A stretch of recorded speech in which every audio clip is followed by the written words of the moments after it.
కౌన్సిల్లో ఒక ప్రశ్న వేయడం జరిగింది. గత కొన్ని సంవత్సరాలుగా వసతి గృహాల్లో ఉంటున్న విద్యార్థులపై లైంగిక దౌర్జన్యాలు మరియు దాడులు పెరుగుతున్నాయనే విషయం వాస్తవమేనా? అలాగే దానిపైన తీసుకుంటున్న చర్యలు ఏంటి? అలాగే రాష్ట్రంలో మహిళలపై అత్యాచారాలు, హత్యలు కూడా పెరుగుతున్నాయనే విషయం వాస్తవమేనా? 2024 జూన్ నుంచి వాటి వివరాలు ఏంటి అని వేయడం జరిగింది. వాళ్ళే స్వయంగా చెప్పారు 2024వ సంవత్సరంలో 1533 కేసులు నమోదయ్యాయని, అలాగే 2025వ సంవత్సరంలో 1445 కేసులు నమోదయ్యాయి అని చెప్పడం జరిగింది. అలాగే మా ఇంకో సభ్యులు ఇంకో ప్రశ్న వేయడం జరిగింది. పోలీస్ శాఖ పనితీరుపై కేంద్ర ప్రభుత్వం ఇటీవల ఒక నివేదికను విడుదల చేసిన విషయం వాస్తవమేనా? అందులో ఆంధ్రప్రదేశ్ ర్యాంకు మరియు వివరాలు ఏంటి అంటే వర్తించదు అని చెప్పేశారు. దానికి ఆన్సర్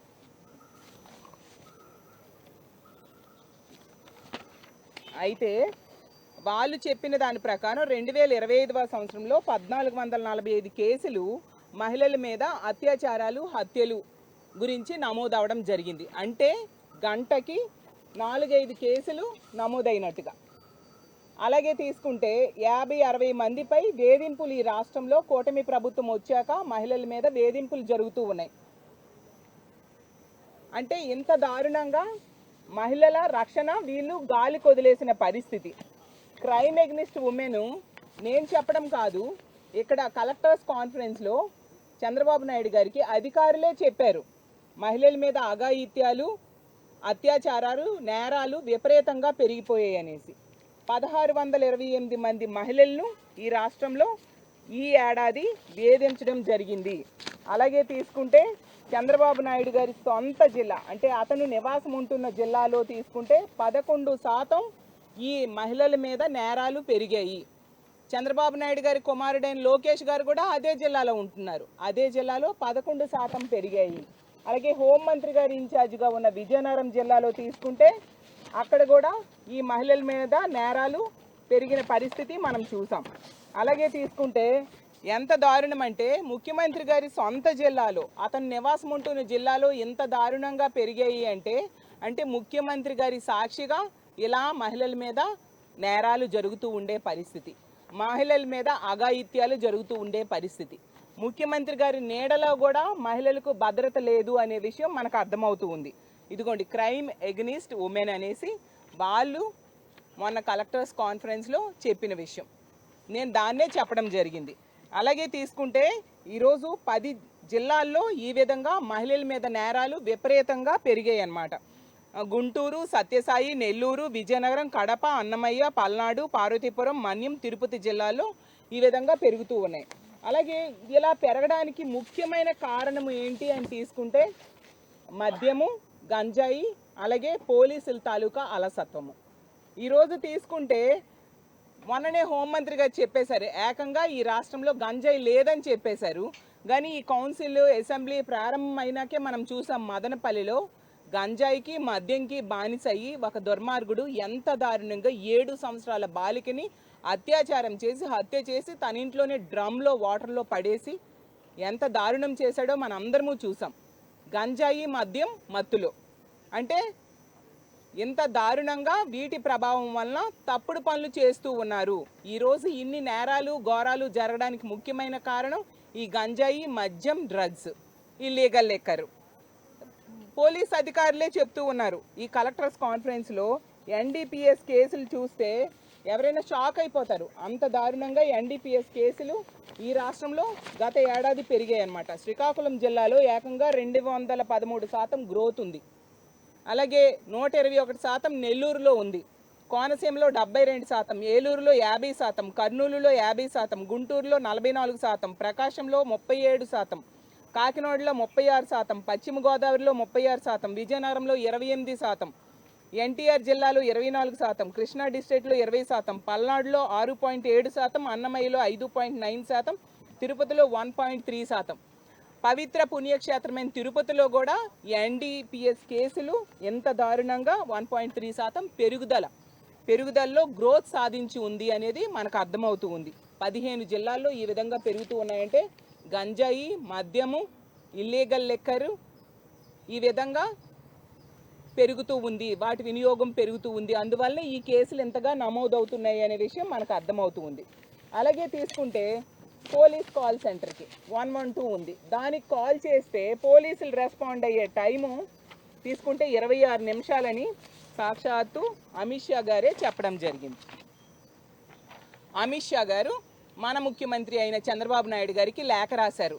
అయ్యా చంద్రబాబు నాయుడు గారు, మీ రాష్ట్రంలో తీసుకుంటే 112 emergency call centre number call చేస్తే 26 నిమిషాల వరకు మీ పోలీసులు రెస్పాండ్ కావట్లేదు, కానీ దేశ యావరేజ్ 18 నిమిషాలు ఉంది, మీరు ఈ టైంని తగ్గించుకోండి, తొందరగా పోలీసులు రెస్పాండ్ అవ్వండి, మహిళలు కానీ చిన్నారులు కానీ వాళ్ళ మీద అఘాయిత్యాలు జరిగినప్పుడు వాళ్ళని వేధించినప్పుడు కానీ వీటి మీద మీ పోలీసులు రెస్పాండ్ అయ్యే టైము చాలా ఎక్కువ ఉంది అని చెప్పి చేవాట్లు వేయడం జరిగింది. అమిత్ షా గారు స్వయంగా చంద్రబాబు నాయుడు గారికి రాశారు, ఇలా సంతకం పెట్టి కూడా అతను పంపించడం జరిగింది.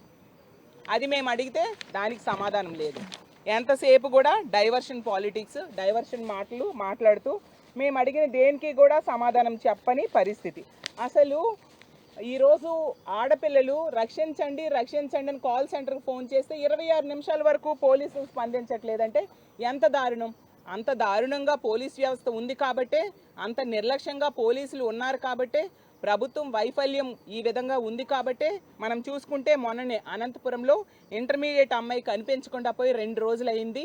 తల్లిదండ్రులు కంప్లైంట్ ఇచ్చారు, కనీసం పోలీసులు దాని మీద చర్యలు తీసుకోలేదు, సరిగ్గా స్పందించకపోవడం వలన 2 రోజుల తర్వాత ఆమె శవమై కనిపించిన పరిస్థితి. అలాగే యలమంచిలి కాన్స్టిట్యున్సీలో మనం చూసాం, ఈ ప్రభుత్వం వచ్చాకే ఒక అమ్మాయిని ఒక అతను ఇంటికి వచ్చి పీక కోసి చంపేశాడు. ఆమె కంప్లైంట్ ఇచ్చింది కూడా. గతంలో ఎలక్షన్స్ ముందు అదే అబ్బాయి వేధిస్తున్నాడని చెప్తే పోక్సో కేసులో జైల్లో పెడితే బెయిల్ మీద బయటికి వచ్చి మళ్ళీ వేధించడం ప్రారంభిస్తే వీళ్ళు కంప్లైంట్ ఇవ్వడం జరిగింది పోలీసులకి. ఆ తండ్రి కంప్లైంట్ ఇచ్చాడు, ఆ అమ్మాయి కూడా కంప్లైంట్ ఇస్తే ఎటువంటి యాక్షన్ తీసుకోకపోవడం వలన స్వయంగా ఆ పర్సన్ ఇంటికి వచ్చి ఆమె పీక కోసి చంపేస్తే ఘోరంగా ఆ ఎదురుగానే, ఆ పక్క కాన్స్టిట్యున్సీ కదా హోంమంత్రి గారిది, ఎదురుగా 10 సార్లు ఆ ఊరు మీదుగా తిరుగుతూ ఉంటారు, కానీ హోంమంత్రి గారు కనీసం ఆ కుటుంబానికి ధైర్యం చెప్పడం కానీ పరామర్శ చేయడం కానీ చెయ్యని పరిస్థితి మనం చూస్తూ ఉన్నాం. ఈ రాష్ట్రంలో ఇన్ని సంఘటనలు జరుగుతున్నాయి, రోజుకి 4-5 మంది మీద అత్యాచారాలు మహిళల మీద జరుగుతూ ఉన్నాయి, హత్యలు జరుగుతూ ఉన్నాయనేసి మీరే చెప్తున్నారు అఫీషియల్గా. ఎంతమందికి మీరు ధైర్యం చెప్పారు, ఏ కుటుంబాలకి మీరు పరామర్శ చేశారు, ఏ కుటుంబానికి ఆర్థిక సాయం చేశారు, హోంమంత్రి గారు చెప్పాల్సిందిగా కోరుతూ ఉన్నాను. అలాగే తీసుకుంటే ఎంత దారుణం అంటే ఈ కూటమి ఎమ్మెల్యేలు ఈరోజు మహిళల్ని ఎంత దారుణంగా వేధిస్తూ ఉన్నారు, ఎన్నో ఉదాహరణలు. అందులో ముఖ్యంగా మొన్ననే చూసాం, అరవ శ్రీధర్ అనే జనసేన ఎమ్మెల్యే వేధించి బ్లాక్మెయిల్ చేసి ఒక ఆమెకి పెళ్లి చేసుకుంటానని మోసం చేసి 5 సార్లు ప్రెగ్నెంట్ చేసి అబార్షన్స్ చేయడం జరిగింది. ఆమె రోడ్డు మీదకి వచ్చి మొరపెట్టుకుంది ఇలా మోసం చేశాడు అని. కనీసం అతని మీద కేసు నమోదు చేయలేదు, అరెస్ట్ చేయలేదు, ఎటువంటి విచారణ చేయలేదు. ఆవిడైతే స్వయంగా ముఖ్యమంత్రి గారికి కంప్లైంట్ ఇవ్వడం జరిగింది, పవన్ కళ్యాణ్ గారికి కంప్లైంట్ ఇవ్వడం జరిగింది, ఎస్పీ కంప్లైంట్ ఇవ్వడం జరిగింది, స్థానిక పోలీసులు కంప్లైంట్ ఇచ్చింది, కానీ ఎవ్వరూ కూడా యాక్షన్ తీసుకొని పరిస్థితి. చివరికి ఆవిడ మీడియాకు ముందుకొచ్చి మాట్లాడి ఎన్హెచ్ఆర్సీకి కంప్లైంట్ ఇస్తే వాళ్ళ ఆదేశానుసారం ఈ అరవ శ్రీధర్ అనే ఎమ్మెల్యే మీద కేసు నమోదు చేశారు. అది జరిగి 1 రోజులు అవుతుంది, కనీసం అతన్ని విచారణకు కూడా పిలవలేదు. ఎంత దారుణం. ఇలా జరుగుతూ ఉంటే ఇలాంటి తప్పుడు పనులు చేసే వాళ్ళకి పోలీసులు కాపాడుతారు అన్న ధైర్యంతో మరింతగా చిన్నపిల్లల మీద, ఆడపిల్లల మీద ఈ విధంగా ప్రవర్తిస్తూ సైకోల్లా వ్యవహరిస్తూ ఉండే పరిస్థితి. ఏం చర్యలు తీసుకున్నారమ్మా హోంమంత్రి గారు ఈ అరవ శ్రీధర్ మీద అంటే సమాధానం లేదు. డైవర్షన్, ఎంతసేపు కూడా డైవర్షన్ సమాధానాలే హోంమంత్రి గారు చెప్పే పరిస్థితి మనం చూస్తూ ఉన్నాము. అలాగే ఆ రోజు రోజా గారిని అక్కడ స్థానిక ఎమ్మెల్యే ఎంత అసభ్యంగా మాట్లాడాడు. ఆవిడ కంప్లైంట్ ఇచ్చింది, కనీసం పోలీసులు కేసు పెట్టారా? లేదు. అలాగే ఒక బీసీ జడ్పీ చైర్మన్ అయిన ఉప్పాల హారికను ఇదే టీడీపీ గోండాలు, రౌడీలు చంపడానికి ప్రయత్నించి ఆమె కారు మీద దాడి చేసిన పరిస్థితి రాష్ట్ర ప్రజలందరూ కూడా చూశారు. అయినా ఎటువంటి కేసు లేదు, ఎటువంటి అరెస్టులు లేదు, ఎటువంటి విచారణ ఆ పని చేసిన వాళ్ళ మీద లేని పరిస్థితి. అలాగే ఇదే టీడీపీకి చెందిన ఆదిమూలం అనే ఎమ్మెల్యే ఎంత దారుణంగా ఆ టీడీపీ నాయకురాలిని వేధిస్తే ఆమెమో ఈ రాష్ట్రంలో పోలీసుల మీద నమ్మకం లేక పక్క రాష్ట్రానికి వెళ్ళి ప్రెస్ మీట్ పెట్టి చెప్తే ఎటువంటి చర్యలు ఆదిమూలం అనే వ్యక్తి మీద చేయని పరిస్థితి మనం చూసాం. అలాగే తీసుకుంటే టీడీపీ ఎమ్మెల్యే కొలికపూడి శ్రీనివాస్ అనే అతని వేధింపుల వలన చిట్టేల్వాల్స్ గ్రామానికి చెందిన ఒక మహిళా విఆర్ఓ ఆత్మహత్య యత్నానికి పాల్పడడం జరిగింది. మరి ఆ ఎమ్మెల్యే మీద ఏం చర్యలు తీసుకున్నారు? ఏ చర్యలు లేవు. అలాగే గుంటూరు ఈస్ట్ ఎమ్మెల్యే అయిన నజీర్ వేధింపులకి ఒక టీడీపీ మహిళా కార్యకర్త అతని ఆఫీస్ ముందుగానే ఆత్మహత్య యత్నం చేసుకుంది.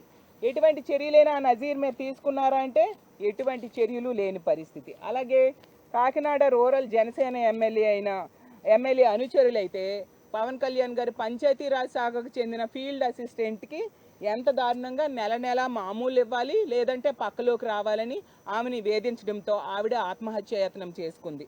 అయితే దళిత సంఘాలు ఆందోళన చేసేంత వరకు కూడా కనీసం ఎఫ్ఐఆర్ కూడా నమోదు చేయని పరిస్థితి మనం చూసాం. ఇంత దారుణంగా మీ ఎమ్మెల్యేల అనుచరులు వ్యవహరిస్తూ ఉంటే ప్రభుత్వం ఎటువంటి చర్యలు తీసుకోకపోతే ఇంకా ఇలాంటి తప్పుడు పనులు చేసే వాళ్ళకి ధైర్యం రాదా, భయం ఎక్కడ ఉంటుంది అని నేను అడుగుతూ ఉన్నాను. అలాగే సొగాలి ప్రీతి కేసు విషయం తీసుకుంటే మనం చూసాం, గత ఎన్నికల టైంలో పవన్ కళ్యాణ్ గారు అయితేనేం కూటమి అయితేనేం సొగాలి ప్రీతి కేసుని వాళ్ళు ఎన్నికల అంశంగా తీసుకున్నారు. పవన్ కళ్యాణ్ గారు అయితే సొగాలి ప్రీతి తల్లిని పక్కన కూర్చోబెట్టుకుని ఎన్నికల క్యాంపెయినింగ్ చేయడం జరిగింది. వాళ్ళ అధికారంలోకి వస్తే మొదటి కేసుగా టేకప్ చేస్తామని చెప్పారు. ఇప్పటికి 20 నెలలు అయింది. ఏమైనా ఆ కుటుంబానికి న్యాయం చేశారా? ఆ తల్లి ఇప్పుడు రోడ్డెక్కి ఆందోళన చేసే పరిస్థితి తీసుకొచ్చారు. ఇదే పవన్ కళ్యాణ్ గారు కర్నూలు వెళ్ళినా కూడా ఆ కుటుంబంని ఆమె కలుస్తానన్నా ఆమెకి అపాయింట్మెంట్ ఇవ్వని పరిస్థితి. వాళ్ళ ఆవేదన మొన్న మేము కర్నూలు వెళ్ళినప్పుడు ఆ కుటుంబానికి పరామర్శ చేయడం జరిగింది. అసలు నిజంగా చూస్తూ ఉంటే చాలా బాధ అనిపించింది. ఇదే హోమ్ మినిస్టర్ గారిని ఆవిడ కలిస్తే వెంటనే ఆ దుర్మార్గులను శిక్షిస్తాము అని చెప్పారు ఆవిడ. కానీ 20 నెలలైనా ఎటువంటి చర్యలు తీసుకోలేదు. అంటే ఈరోజు ఈ రాష్ట్రంలో ఎంత దారుణంగా మహిళల భద్రతని గాలి కొదిలేశారు. మహిళల్ని వేధించే వాళ్ళు ఈ తెలుగుదేశం పార్టీ జనసేన ఎమ్మెల్యేలు వాళ్ళ అనుచరులే ఉండే పరిస్థితి మనం చూస్తూ ఉన్నాము.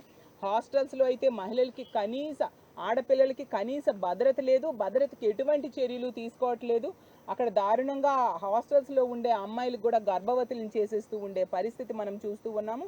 ప్రభుత్వం ఎటువంటి చర్యలు వీటన్నిటి మీద తీసుకోవట్లేదు. అలాగే ఇంకో ప్రశ్నకి కేంద్ర హోంశాఖ నివేదిక గురించి అడిగితే అసలు దాని గురించి ఆన్సరే వీళ్ళు చెప్పని పరిస్థితి అన్నమాట. ఎంత దారుణం, వర్తించదు అని చెప్పేశారు. ఈరోజు తీసుకుంటే ఈ బిఎన్ఎస్ఎస్ చట్టాల అమలులో ఆ బిఎన్ఎస్ చట్టాల ప్రొసీజర్స్ అమల్లో పోలీసు వ్యవస్థ తాలూకా పనితీరు గురించి కేంద్ర హోంశాఖ ఒక నివేదిక ఇచ్చింది. అందులో మన ఆంధ్రప్రదేశ్ రాష్ట్రం అంటే ఉన్న రాష్ట్రాలు కేంద్రపాలిత ప్రాంతాలు కలిపి తీసుకుంటే మన ఆంధ్రప్రదేశ్ రాష్ట్రం చివరి స్థానం 36వ స్థానం ర్యాంకింగ్ ఇవ్వడం జరిగింది. అంటే ఎంత దారుణంగా పోలీస్ వ్యవస్థ పనితీరు ఉంది అనేది ఆ కేంద్ర హోంశాఖ నివేదికే తెలియజేస్తూ ఉంది. పోలీసుల్ని ఎంతసేపు కూడా రెడ్ బుక్ రాజ్యాంగం అమలుకి వాడుతూ ఉన్నారు. ఎదుటి పార్టీ ప్రతిపక్ష పార్టీ నాయకుల మీద కార్యకర్తల మీద అక్రమ కేసులు పెట్టడానికే వీళ్ళు ఉపయోగిస్తూ ఉన్నారు తప్ప ప్రజల రక్షణకి మహిళల రక్షణకి ఉపయోగించని పరిస్థితి వలన ఈరోజు కేంద్ర హోంశాఖ నివేదికలో మంది చివరి స్థానంలో ఉంది.